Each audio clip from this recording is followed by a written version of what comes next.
Hello everyone and welcome back to my channel, and in this short video I will tell you that how you can easily download images from Google to your phone's gallery.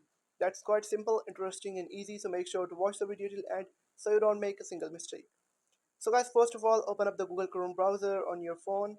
You can follow the exact same steps on your iPhone as well.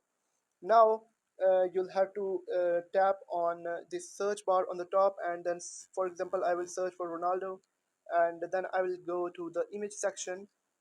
And once you're on this images section, you will have to look for the image that you want to download. For example, I will scroll randomly, and for example I want to download this photo of Ronaldo. And once you have selected the photo that you want to download, you can download any photos. You'll have to tap and hold on this image, and it will give you a different options, and you'll have to choose download image. After you click on it, it will start downloading, and if you open it, it will open up in your phone.